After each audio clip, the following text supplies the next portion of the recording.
লাখ লাখ মানুষের জমায়েত হয়েছে মাওলানা ভাসানীর আগুনের মতো গরম বক্তৃতা শুনবার জন্য। কিন্তু পাকিস্তানি পুলিশ জনসভা করতে দিবে না, ভাসানীও পিছু হাঁটবেন না। আসরের আজান হলো তখন। মাওলানা ভাসানী রাজপথে জায়নামাজ বিছিয়ে নামাজ শুরু করলেন। অজু করে পিছনে দাঁড়িয়ে গেল জনতা। পুলিশ তো আর নামাজে বাধা দিতে পারবে না। নামাজ শেষে সালাম ফিরিয়ে মোনাজাত ধরলেন মৌলানা। ওই মোনাজাতে প্রচন্ড কণ্ঠে মহান আল্লাহর কাছে জালিম পাকিস্তান সরকারের কাছ থেকে মুক্তি চাইলেন স্বাধীনতা। লাখ লাখ মানুষ আমিন বলে গর্জে উঠল। জনসভা হলো না, তবে পুলিশের চোখের সামনেই বক্তৃতা হয়ে গেল। এমন নেতা আমাদেরই ছিল, এই দেশেরই ছিল। দেওবন্দে বিদ্যা অর্জন করা মাওলানা ভাসানী এককালে খেলাফত আন্দোলন করেছেন। 1947 সালে ভারত ভাগ হয়ে যখন পাকিস্তানের জন্ম হয়, তখন তিনি ঐতিহাসিক সিলেট রেফারেন্ডামে গুরুত্বপূর্ণ ভূমিকা রাখেন।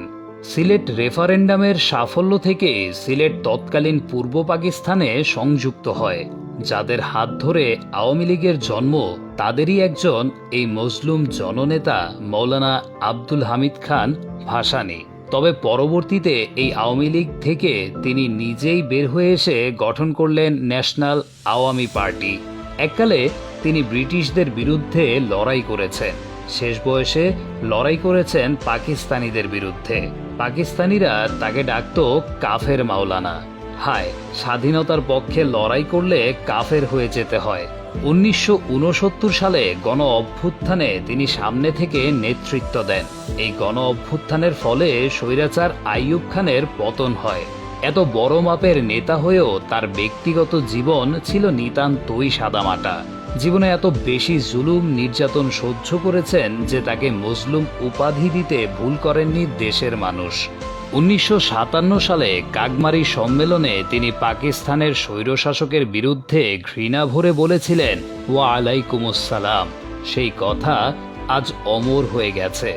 দেশ স্বাধীন হওয়ার পর বয়সের ভারে যখন শরীর প্রায় অক্ষম, তখনও তিনি ফারাক্কাবাদ অভিমুখে লং মার্চে নেতৃত্ব দিয়েছেন।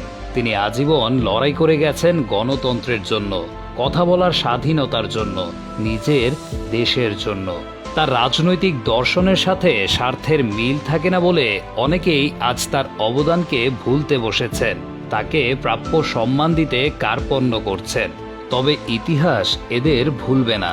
বিবিসি পরিচালিত জরিপে সর্বকালের সেরা বাঙালিতে তিনি হয়েছেন অষ্টম। 17 নভেম্বর মজলুম জননেতা মৌলানা আব্দুল হামিদ খান ভাসানীর মৃত্যু দিবস। সিরাজগঞ্জে জন্ম নেওয়া এই মহান নেতা 96 বছর বয়সে মারা যান টাঙ্গাইলে। তার নাম অক্ষয় থাকুক, এই হোক আজকের প্রার্থনা।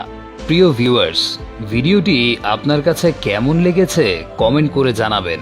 ভিডিওটি ভালো লাগলে একটি শেয়ার করে দিন। এইরকম ভিডিও নিয়মিত পেতে আমাদের ফেসবুক পেজটি ফলো করে রাখুন।